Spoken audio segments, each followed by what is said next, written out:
വിമാനത്തിന് ചെറിയൊരു കേട് സംഭവിച്ച് പെട്ടെന്ന് ആ വിമാനം ഭൂമിയിലേക്ക് പതിക്കുന്ന ഒരു സാഹചര്യം ഉണ്ടായി. ആ ഫ്ലൈറ്റിനകത്തുണ്ടായിരുന്ന സകലരും ഒരുപോലെ പാനിക് ആകുകയാണ്. എല്ലാവരും ജീവൻ നഷ്ടപ്പെടുന്നത് ഓർത്ത് ഭയങ്കരമായ നിലവിളി, വളരെയധികം കണ്ണുനീരിന്റെയും പ്രയാസത്തിന്റെയും ചില നിമിഷങ്ങൾ പെട്ടെന്ന് അവിടെ അരങ്ങേറുകയാണ്. എന്നാൽ ഇതൊന്നും സാരമാക്കാതെ ഒരു കൊച്ചുകുട്ടി ഏറ്റവും മുൻപിൽ ബിസിനസ് ക്ലാസ്സിൽ അവന്റെ ഒരു കൊച്ചു ടോയ് എടുത്തു വെച്ച് കളിച്ചിരിക്കുകയാണ്. അന്നേരം ഒരു വൃദ്ധയായിരിക്കുന്ന അമ്മ ഈ കുഞ്ഞിന്റെ അടുക്കൽ വന്ന് ചോദിക്കുകയാണ്, കുഞ്ഞെ, നമ്മുടെ ഫ്ലൈറ്റ് തകരാൻ പോവുകയാണ്, അത് നിമിത്തം എല്ലാവരും ഇവിടെ കിടന്ന് ബഹളം വെക്കുകയാണ്, കരയുകയാണ്, നിലവിളിക്കുകയാണ്, നീ മാത്രം എന്തുകൊണ്ടാണ് ഒരു കൂസലുമില്ലാതെ, ഒരു പ്രശ്നവും സംഭവിക്കാൻ പോകുന്നില്ല എന്ന മട്ടിൽ എന്തുകൊണ്ടാണ് നീ ഇങ്ങനെ ഇരിക്കുന്നത്? പെട്ടെന്ന് ആ കുഞ്ഞു പറഞ്ഞ മറുപടി വളരെ രസകരമായിരുന്നു. നിങ്ങൾക്കറിയാമോ, ഈ ഫ്ലൈറ്റ് ഓടിക്കുന്നത് എന്റെ അപ്പനാണ്. തീർച്ചയായിട്ടും അദ്ദേഹം നല്ല എക്സ്പേർട്ട് ആയിരിക്കുന്ന ഒരു പൈലറ്റ് ആണ്. അദ്ദേഹം സേഫ് ആയിട്ട് ഈ ഫ്ലൈറ്റ് ലാൻഡ് ചെയ്യിപ്പിക്കും എന്ന് എനിക്ക് നല്ല പ്രതീക്ഷയുണ്ട്. നമ്മുടെ ജീവിതത്തിൽ ചിലപ്പോഴൊക്കെ വരുന്ന ചില കഷ്ടതകൾ, വേദനകൾ, ചില ഞെരുക്കങ്ങൾ, വളരെ പ്രയാസങ്ങൾ നമ്മളെ വളരെ അസ്വസ്ഥപ്പെടുത്താറുണ്ട്.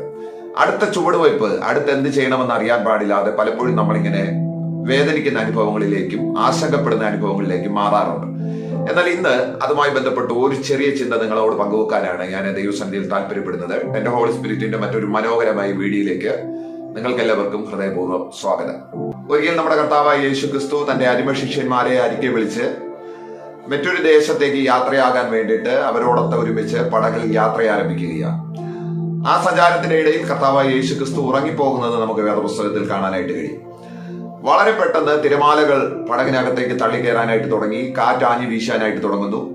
വളരെയധികം ബന്ധപ്പെടുകയാണ് ശിഷ്യന്മാർ ആ പടകൊന്ന് നിയന്ത്രിക്കേണ്ടതിന്, ആ ബോട്ടൊന്ന് ശരിയാവണ്ണം സഞ്ചരിച്ച് അക്കരെ എത്തിക്കുന്നതിന് വേണ്ടിയിട്ട് അവർ പെടാപ്പാടുപെടുകയാണ്. എന്നാൽ അവരുടെ പരിശ്രമങ്ങളെല്ലാം പരാജയപ്പെടുകയാണ്. പെട്ടെന്ന് അവർ യേശു ക്രിസ്തുവിനെ ഉറക്കത്തിൽ നിന്ന് വിളിച്ചുണർത്തുന്നത് നിങ്ങൾക്ക് കാണാനായിട്ട് കഴിയും.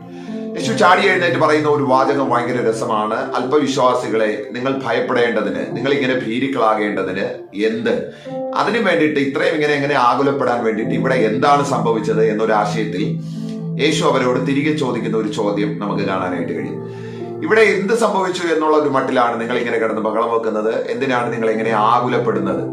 ഇവിടെ യേശുവാണ് അവരോട് അക്കരെ പോകാം എന്ന് പറഞ്ഞത്.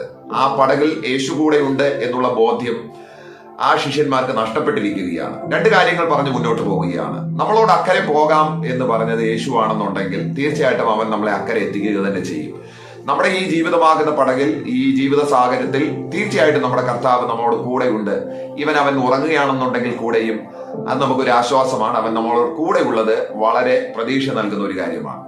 നമുക്ക് പലപ്പോഴും നമ്മുടെ ജീവിതത്തിനകത്ത് വരുന്ന പ്രതിസന്ധികളുടെയും വെല്ലുവിളികളുടെയും നടുവിൽ ദൈവത്തെ ആശ്രയിക്കാൻ പലപ്പോഴും നമുക്ക് കഴിയാതെ പോകാറുണ്ട്. നമ്മുടെ ജീവിതത്തിലെ പ്രതികൂലങ്ങളുടെ ആധിക്യ നിമിത്തം, അതിന്റെ ഒരു ഔന്നത്യ നിമിത്തം ചിലപ്പോഴൊക്കെ നമ്മൾ ദൈവാശ്രയം വിട്ടുകളയുന്നവരായി തീരാറുണ്ട്. ഇന്ന് നിങ്ങളോട് പറയാനായിട്ട് ശ്രമിക്കുന്നത്, ആകുലപ്പെടുന്നതിന് പകരം ദൈവത്തിൽ ആശ്രയിക്കാൻ നമുക്ക് കഴിയുക എന്നുള്ളതാണ്.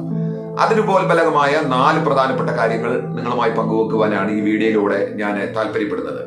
എന്റെ വേദപുസ്തക പഠനത്തിനും വായനയിലും എനിക്ക് ബോധ്യപ്പെട്ട 4 പ്രധാനപ്പെട്ട ദൈവാശ്രയത്തിന്റെ മുഖങ്ങളുണ്ട്. നമ്മൾ ദൈവത്തിൽ ആശ്രയിക്കുക എന്ന് പറയുന്നത് ലളിതമായി നമുക്ക് പറയാൻ കഴിയുമെങ്കിലും അതിനെ ഒന്ന് തരംതിരിച്ച് പഠിച്ചു കഴിഞ്ഞാൽ 4 വ്യത്യസ്തമായിരിക്കുന്ന അളവിൽ നമുക്ക് ദൈവത്തെ ആശ്രയിക്കാൻ കഴിയുമെന്നുള്ളതാണ്. അതിൽ ഒന്നാമത്തേത് എഫേസ്യ ലേഖനം 1-ാമത്തെ അധ്യായത്തിൽ നമുക്ക് കാണാൻ കഴിയുന്ന അതിപ്രധാനമായിരിക്കുന്ന അപ്പോസ്തോലിക പ്രാർത്ഥനയിലെ ഒരു പ്രാർത്ഥനാവാചകമാണ്. നമ്മുടെ കർത്താവായ യേശു ക്രിസ്തുവിന്റെ പിതാവും മഹത്വമുള്ളവനായവൻ തനിക്ക് അവനെ കുറിച്ചുള്ള പരിജ്ഞാനത്തിൽ നിങ്ങൾക്ക് ജ്ഞാനത്തിന്റെയും വെളിപ്പാടിന്റെയും ആത്മാവിനെ തരേണ്ടതിനെ ഞാൻ നിങ്ങൾക്ക് വേണ്ടിയിട്ട് പ്രാർത്ഥിക്കുന്നു എന്ന് പൗലോസ് ലീഗ പ്രാർത്ഥിക്കുന്ന എഫേസ്യ ലേഖനത്തിലെ 1-ാമത്തെ അധ്യായത്തിലെ ഒരു പ്രാർത്ഥന നിങ്ങൾക്ക് കാണാനായിട്ട് കഴിയും.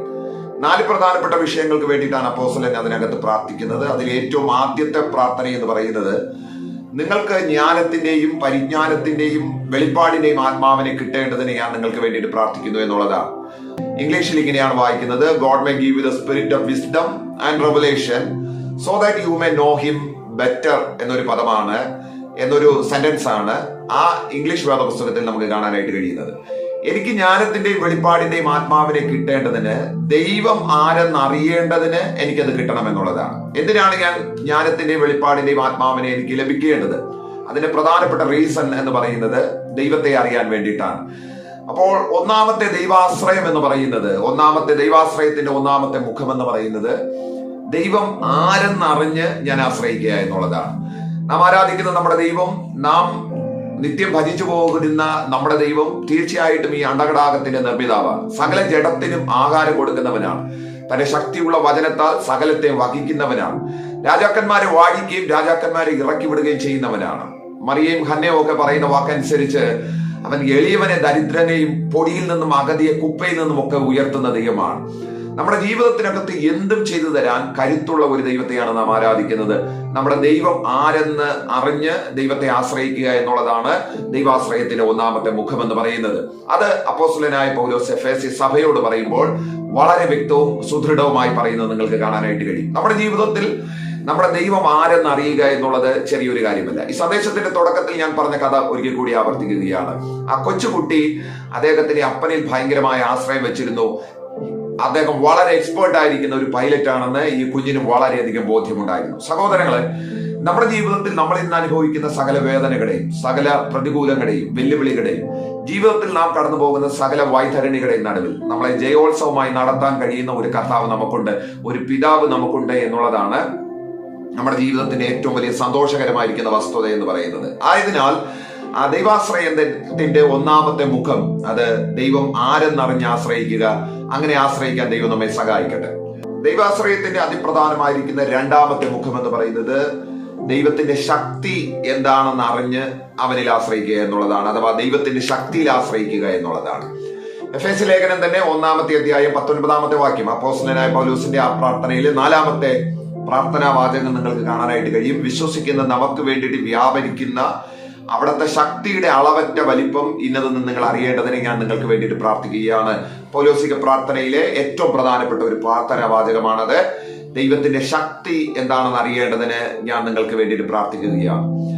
നമ്മുടെ ജീവിതത്തിൽ വരുന്ന പ്രതിസന്ധികളെ അതിജീവിക്കാൻ ഞാൻ എന്റെ വ്യക്തിപരമായിരിക്കുന്ന ജീവിതത്തിൽ കണ്ടെത്തിയിരിക്കുന്ന ഒരു മാർഗമുണ്ട്. ഇന്ന് നാം കടന്നു പോകുന്ന അല്ലെങ്കിൽ ഞാൻ കടന്നു പോകുന്ന വെല്ലുവിളികളെ എങ്ങനെ എനിക്ക് ഓവർകം ചെയ്യാനായിട്ട് പറ്റും. ഒരിക്കൽ പരിശുദ്ധാത്മാവ് എന്നോട് സംസാരിച്ച ഒരു കാര്യമാണ്, ഇന്നലകളിൽ ദൈവം എനിക്ക് ചെയ്ത നന്മകൾ, വിടുതലുകൾ, ഇന്നലെ ദൈവം എന്നെ ആ പ്രതിസന്ധിയിൽ നിന്ന് വിടുവിച്ചത് എങ്ങനെ എന്ന് ഓർത്താൽ ഇന്നിന്റെ പ്രതികൂലത്തെ എനിക്ക് അതിജീവിക്കാൻ കഴിയുമെന്നുള്ളതാണ്. ഇന്നലെ എനിക്ക് വേണ്ടിയിട്ട് വ്യാപരിച്ച ദൈവശക്തി എന്താണെന്ന് അറിഞ്ഞു കഴിഞ്ഞാൽ ഇന്ന് എനിക്ക് ഈ പ്രതികൂലങ്ങളെ അതിജീവിക്കാൻ കഴിയുമെന്നുള്ളതാണ്. ഇന്നലെ എനിക്ക് വേണ്ടിയിട്ട് ഇറങ്ങി വന്ന ദൈവപ്രവൃത്തിയുടെ കരുത്തുറ്റ ശക്തി എന്താണെന്ന് മനസ്സിലാക്കാൻ എനിക്ക് കഴിഞ്ഞിട്ടുണ്ടെങ്കിൽ ഇന്ന് ആഞ്ഞു വീഴ്ചുന്ന ഈ കൊടുങ്കാറ്റുകളുടെ നടുവിൽ, ഈ തിരമാലകളുടെ നടുവിൽ നിശ്ചയമായിട്ടും എനിക്ക് ശാന്തമായി മുന്നോട്ട് പോകാൻ കഴിയുമെന്നുള്ളതാണ്. രണ്ടാമത്തെ കാര്യം ദൈവത്തിന്റെ ശക്തിയിൽ ആശ്രയിക്കുക എന്നുള്ളതാണ്.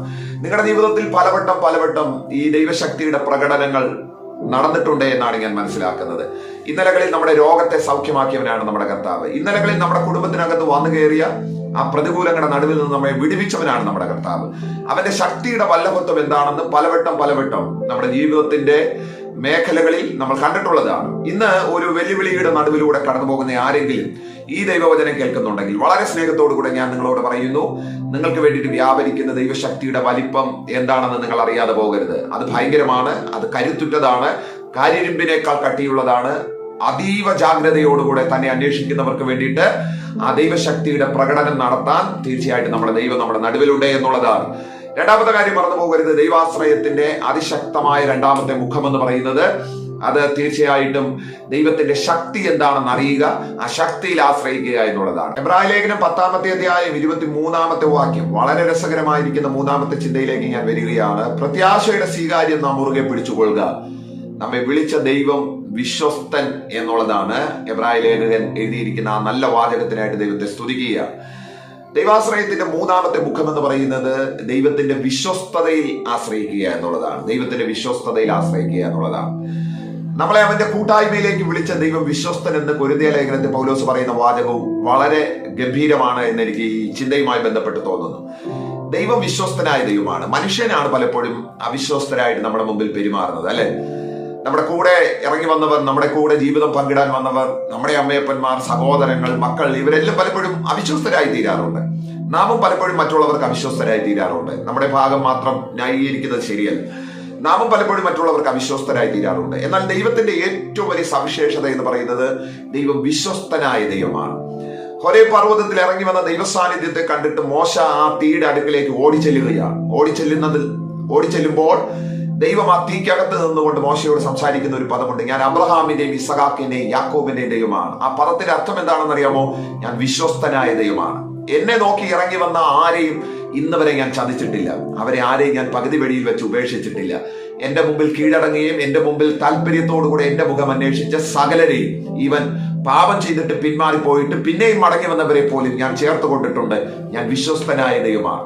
ദൈവാശ്രയത്തിന്റെ കരുത്തുറ്റ മൂന്നാമത്തെ മുഖം എന്ന് പറയുന്നത് ദൈവിക വിശ്വസ്തതയിൽ ആശ്രയിക്കുക എന്നുള്ളതാണ്. നിങ്ങളോട് അവൻ പറഞ്ഞ വാഗ്ദത്തങ്ങളെ അവൻ പൂർത്തീകരിക്കും. നിങ്ങളുടെ തലമുറകളോട്, നിങ്ങളുടെ കുടുംബത്തോട്, നിങ്ങളുടെ സഭയോട്, നിങ്ങളുടെ ശുശ്രൂഷകളോട്, എന്തുമായിക്കൊള്ളട്ടെ പ്രിയരെ, അത് ദൈവം പൂർത്തീകരിക്കാൻ ദൈവം വിശ്വസ്തനാണ്. ദൈവത്തിന്റെ വിശ്വസ്തതയ്ക്ക് മാറ്റം വരുന്നില്ല. മിഖാ പ്രവാചകന്റെ പുസ്തകത്തിലാണെന്ന് തോന്നുന്നു, ഇസ്രായേലിനെ നോക്കി പറയുന്ന ഒരു വാചകമുണ്ട്. അല്ലയോ ഇസ്രായേലിനെ, നിങ്ങൾ മുടിഞ്ഞു പോകാതിരിക്കുന്നത് എന്റെ വിശ്വസ്തതയാണ്, അല്ലെങ്കിൽ എന്റെ ദയയാണ്. ഞാൻ വാക്കുമാറാത്തവനായതുകൊണ്ടാണ് നിങ്ങൾ ഇന്ന് വരെ നിലനിൽക്കുന്നത്. പ്രിയപ്പെട്ടവരെ, നമ്മുടെ ജീവിതത്തിൽ അതല്ലേ വാസ്തവത്തിൽ നമ്മൾ കണ്ടിട്ടുള്ളത്. നമ്മൾ പലപ്പോഴും അവിശ്വസ്തരായി പിന്മാറിയിട്ടുണ്ട്. പാപത്തിന്റെ അബദ്ധ വഴികളിൽ പിന്നെ നമ്മൾ പോയിട്ടുണ്ട്. ഈ നല്ല ദൈവത്തെ വിട്ടിട്ട് പലപ്പോഴും നമ്മൾ പുറംതിരിഞ്ഞ് നടന്നിട്ടുണ്ട്. പലപ്പോഴും നമ്മൾ കേട്ട ദൈവിക വചനങ്ങളെയും ദൈവിക ആലോചനകളെയും ഒക്കെ മറത്ത് നമ്മൾ ഈ ലോകത്തിന്റെ ഇഷ്ടമായിരിക്കുന്ന വഴികളിലൂടെ നമ്മൾ സഞ്ചരിച്ചിട്ടുണ്ട്. അപ്പോഴും ദൈവം നമുക്ക് വേണ്ടിയിട്ട് വിശ്വസ്തനായിരുന്നു എന്നുള്ളത് എത്ര സന്തോഷകരമായിരിക്കുന്ന ഒരു കാര്യമാകുന്നു. ഇന്ന് ഈ ദൈവവചനം കേൾക്കുമ്പോൾ ദൈവാശ്രയത്തിന്റെ മൂന്നാമത്തെ മുഖം മറന്നു പോകരുത്. അത് ദൈവിക വിശ്വസ്തതയിൽ ആശ്രയിക്കുക എന്നുള്ളതാണ്. ഒരിക്കലും ദൈവം നമ്മളെ ചതിക്കുന്ന ദൈവമല്ല, ദൈവം നമ്മളെ പറ്റിക്കുന്ന ദൈവമല്ല, ഇട്ടേച്ചു പോകുന്ന ദൈവമല്ല, വഴിയിൽ ഉപേക്ഷിക്കുന്ന ദൈവമല്ല. തങ്ങൾ ഏകാഗ്രചിത്തന്മാരായിരിക്കുന്നവർക്ക് വേണ്ടിയിട്ട് സദാ വിശ്വസ്തനായി പുലരുന്ന ഒരു ദൈവം നമുക്കുണ്ട്. ആ ദൈവിക വിശ്വസ്തതയിൽ ആശ്രയിക്കാൻ പരിശുദ്ധാത്മാവ് നമ്മെ ഒന്ന് സഹായിക്കട്ടെ. ഏറ്റവും പ്രധാനപ്പെട്ടത് നാലാമത്തേതുമായ ദൈവാശ്രയത്തിന്റെ മുഖം എന്ന് പറയുന്നത് ദൈവിക നിശബ്ദതയിൽ ആശ്രയിക്കുക എന്നുള്ളതാണ്. ദൈവിക നിശബ്ദതയിൽ ആശ്രയിക്കുക എന്നൊരു വീഡിയോ ഞാൻ സെപ്പറേറ്റ് ചെയ്തിട്ടുണ്ട്. അത് കണ്ടിട്ടില്ലാത്തവർ ദയവായി ഐ ബട്ടൺ ക്ലിക്ക് ചെയ്ത് അതൊന്ന് കാണാനായിട്ട് ഞാൻ നിങ്ങളോട് സജസ്റ്റ് ചെയ്യുകയാണ്. കർത്താവ് നമ്മുടെ ജീവിതത്തിൽ ഒന്നും ചെയ്യാതിരിക്കുമ്പോഴും അവനിൽ ആശ്രയിക്കാൻ കഴിയുന്നതാണ് ദൈവാശ്രയത്തിന്റെ ഏറ്റവും കരുത്തുറ്റ ഒരു അനുഭവം എന്ന് പറയുന്നത്. ദൈവം നിങ്ങളുടെ ജീവിതത്തിൽ ഇന്ന് മിണ്ടാതിരിക്കുന്നതായിട്ട് നിങ്ങൾക്ക് തോന്നുന്നുണ്ടോ? നിശബ്ദനായിരിക്കുന്നു എന്ന് ആർക്കെങ്കിലും തോന്നുകയാണോ? എന്തുകൊണ്ടാണ് ഇത്രയും പ്രതിസന്ധികളും വെല്ലുവിളികളും എന്റെ ജീവിതത്തിൽ വന്നിട്ടും ദൈവം എന്തുകൊണ്ടാണ് നിശബ്ദനായിരിക്കുന്നത്? ഇത് പലപ്പോഴും നമ്മുടെ ഹൃദയത്തിനകത്ത് ഉയരുന്ന ഏറ്റവും ശക്തിയുള്ള ഒരു ചോദ്യമാണ്. ഇത് പലപ്പോഴും ശത്രുക്കൾ ആയുധമാക്കിയിട്ടുണ്ട് എന്ന് നിങ്ങൾക്കറിയാം, അല്ലെ? നമ്മൾ വലിയ പ്രതിസന്ധികളിലൂടെ കടന്നു പോകുമ്പോൾ നമ്മുടെ പ്രിയപ്പെട്ടവർ തന്നെ ചോദിക്കാറുണ്ട്, നീ 24 മണിക്കൂർ ദൈവത്തെ ആരാധിക്കുകയല്ലേ? അവിടെയും ഇവിടെ പാസ്റ്റർമാരുടെ പ്രസംഗം കേൾക്കുകയല്ലേ? അവിടെയും ഇവിടെ മീറ്റിങ്ങുകൾക്ക് പോവുകയല്ലേ? പിന്നെ എന്തുകൊണ്ടാണ് ദൈവം നിന്റെ ജീവിതത്തിൽ ഇടപെടാതിരിക്കുന്നത്? പലപ്പോഴും ദൈവം മിണ്ടാതിരിക്കുമ്പോൾ അനേക ചോദ്യങ്ങൾ നമ്മുടെ സമൂഹത്തിൽ നിന്നും, നമ്മുടെ കുടുംബത്തിനകത്ത് നിന്നും, ബന്ധുജനത്തിന്റെ ഇടയിൽ നിന്നൊക്കെ നമ്മൾ കേൾക്കേണ്ടതായിട്ട് വരും. ദൈവിക നിശബ്ദതയിൽ ആശ്രയിക്കുക എന്ന് പറയുന്നത് അതൊരു ഹയർ ലെവലാണ് എന്നറിയുന്നവർക്കായിട്ട് ദൈവത്തെ സ്തുതിക്കുകയാണ്. ദൈവത്തിന്റെ ശക്തിയിൽ ആശ്രയിക്കുക അതൊരു ചെറിയ കാര്യമല്ലെങ്കിലും മിക്കവാറും നമുക്ക് അങ്ങനെ ചെയ്യാൻ പറ്റും. പക്ഷെങ്കിൽ ദൈവത്തിന്റെ നിശബ്ദതയിൽ ആശ്രയിക്കുക എന്ന് പറയുന്നത് വിശ്വാസത്തിന്റെ ഉയർന്ന പടിയിൽ നിൽക്കുന്നവർക്ക് മാത്രമേ കഴിയത്തുള്ളൂ.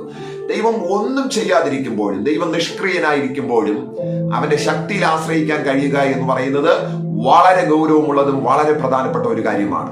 ഇന്ന് ഈ ദൈവവചനം കേൾക്കുന്ന പലരും ജീവിതത്തിൽ ദൈവം മിണ്ടാതിരിക്കുന്ന ഒരു കാലഘട്ടത്തിലൂടെ ആയിരിക്കാം നിങ്ങൾ കടന്നു പോകുന്നതെന്ന് എനിക്ക് തോന്നുന്നു. അതിന്റെ ഇടയിലും ഞാൻ നിങ്ങളോട് വളരെ സ്നേഹത്തോടു കൂടെ പറയുന്നു, ദൈവം ഒരു ദിവസം നിങ്ങൾക്ക് വേണ്ടിയിട്ട് എഴുന്നേൽക്കാൻ വേണ്ടിയിട്ട് പോവുകയാണ്. കർത്താവ് യേശു ക്രിസ്തു ആ പടകിൽ കിടന്ന് ഉറങ്ങുന്നതാണ് നമുക്ക് കാണാനായിട്ട് കഴിയുന്നത്. നമ്മൾ കിടന്ന് ഉറങ്ങുന്ന സമയത്ത് 1-2 തുള്ളി വെള്ളം നമ്മുടെ മുഖത്ത് വീണാൽ തന്നെ നമ്മൾ ചാടി എഴുന്നേൽക്കാൻ സാധ്യതയുണ്ട്. പക്ഷെ ആ തിരമാലകൾ തള്ളിക്കയറിയിട്ടും യേശു ചാടി എഴുന്നേൽക്കുന്നില്ല എന്നുള്ളത് വാസ്തവത്തിൽ തന്നെ ശിഷ്യന്മാര് എങ്ങനെ അതിനെ അഭിസംബോധന ചെയ്യും, ആ പ്രതികൂലത്തെ അവരെങ്ങനെയാണ് അഡ്രസ് ചെയ്യുന്നത്, ആ സമയത്ത് അവരുടെ ഹൃദയത്തിൽ നിന്ന് പൊങ്ങി വരുന്ന വാക്കുകൾ എന്താണ്, ഇതറിയാൻ വാസ്തവത്തിൽ കർത്താവ് ആഗ്രഹിച്ചിരുന്നു എന്നുള്ളതാണ്.